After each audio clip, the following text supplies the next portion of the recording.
Namaste students. Today we will read second poem from Flamingo, an elementary school classroom in a slum, written by Stephen Spender. More about the poet. Stephen Spender, 1909 to 1995, was a poet and English essayist. Spender had keen interest in politics and so he declared himself as socialist and pacifist. His work concentrated on themes of social injustice and the class struggle. Now, the theme of the poem: social injustice and class inequality. Rhyme scheme of the poem. The poem has been written in free verse. It does not have any rhyme scheme. And now, students, the poem. I'll recite the first stanza. Far, far from the gusty waves, these children faces, like rootless weeds, the hair torn round their pallor. The tall girl with her weighed down head, the paper seeming boy with rat's eyes, the stunted, unlucky heir of twisted bones, reciting a father's gnarled disease, his lesson from his decks. At back of the dim class, one unnoted, sweet and young, his eyes live in a dream of squirrel game in tree room other than this. And now the meaning of this stanza. In this poem, the poet voices his concern for children who live all their life in slums and have no opportunity to enjoy the real blessing of life. These children, far, far from gusty waves. Students, far, far. The poetic device used here is alliteration, that is repetition of the word far, far, mainly used to stress the distance. Far, far from gusty waves means far from strong winds or opportunities. Their faces are pale, lifeless, dull, and their hair scattered on their face like weed.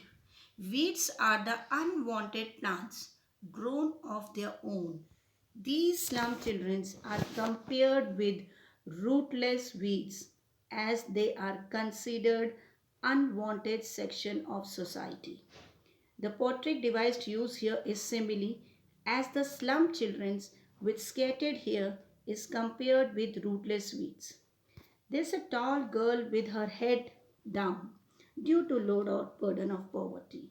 There's a boy who looked as thin as paper and has small terrified eyes like those of a rat, or you can call as hungry eyes. The same boy with twisted bone is reciting out his lesson from dark.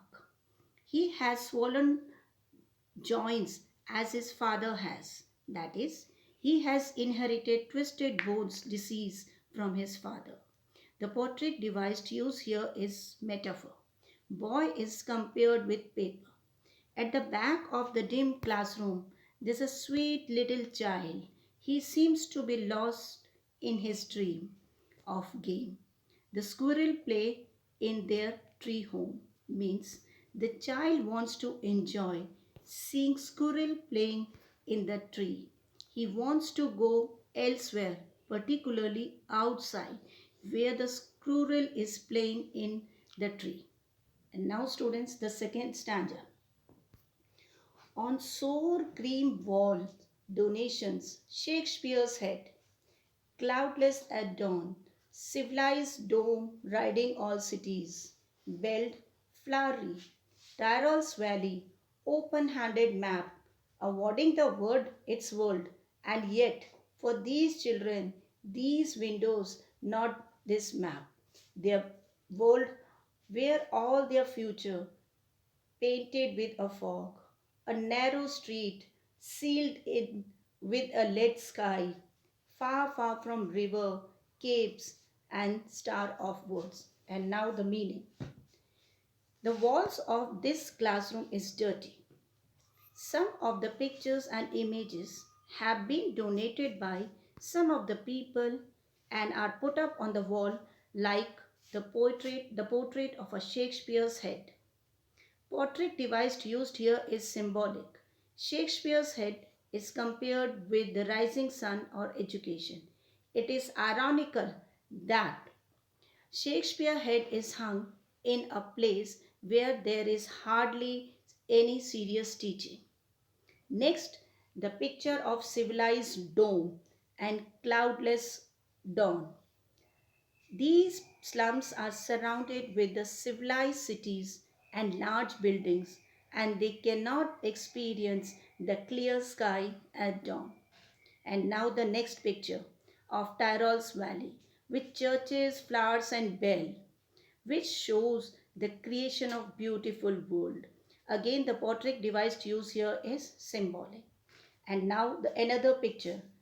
The next picture is the world map, which helps to locate the beautiful things. But for slum children, this is not their map. Their map is what they see from their classroom window. They are trapped in slum, poverty, that they are doomed to live in narrow street, closed in by grey sky. Their world is far away from river, capes, and education. The future of these children is dark and uncertain. The children of the slum are poverty stricken, as against the other children who are healthy and have all the comforts and luxuries of life.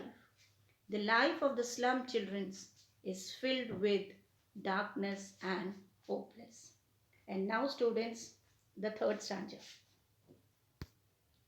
Surely, Shakespeare is wicked. The map, a bad example, with ships and sun, and love tempting them to steal, for lives that slyly turns in their cramped holes, from fog to endless night. On their slag heap, these children were skin peeped through by bones and spectacles of steel, with mended glass like bottle hit on stones. All of their time and space are foggy slum, so blot their map and slum with slums as big as dome. Now the meaning of the stanza. Shakespeare holds no interest for them. Not the map of the world does them any good. This map shows a world which is not theirs. This world is full of attractions. There are beautiful ships, warmth of the sun, and love. They entice these children. They are tempted to steal them away by running away from their miserable surrounding. They live in their narrow lanes, crowded holes. Their life starts with fog of uncertainty and ends with endless night or their death. On the heap of their waste, small children wander with their bone peeping out of their skins, wearing spectacles of steel with mended glasses. They look like pieces of broken bottles on stones. The portrait device used here again is simile. Their lives are compared with poverty. All their times and space is spent in their foggy and dirty slums. These slums are nothing less than living hells. So destroy these maps and show the maps of slums, because pictures of building with domes are just meaningless and out of context of their existence. And students, now the last stanza.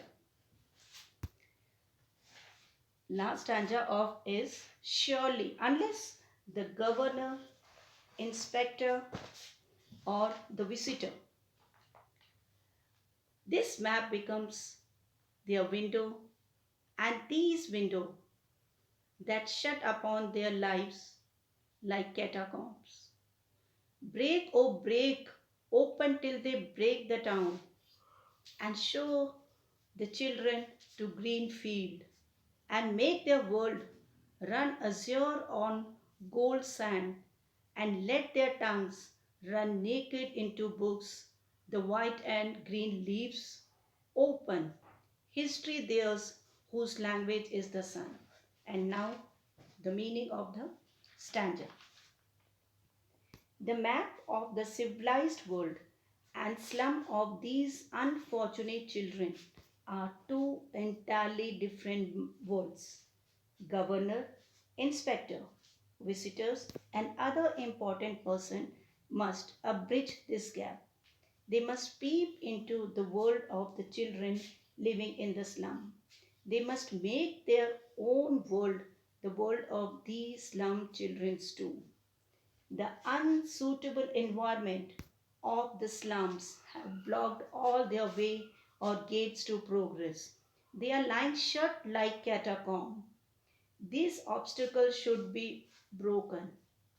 Everything that binds them should be broken. They must be allowed to breathe in the open. They must be allowed to come out of their narrow lanes and dirty slums of the town. Let them enjoy the beauty of green field. Their world should extend to the sky blue waves rising out over the golden sand. Let the pages of wisdom be open for them. Let their tongues express themselves freely without any check or fear. Only those people make or create history whose language has strength of the sun. So this was the meaning of last stanza. Students, I have already given the word meaning and portrait device in my video. So for meanwhile, I have done 4 stanzas with meaning.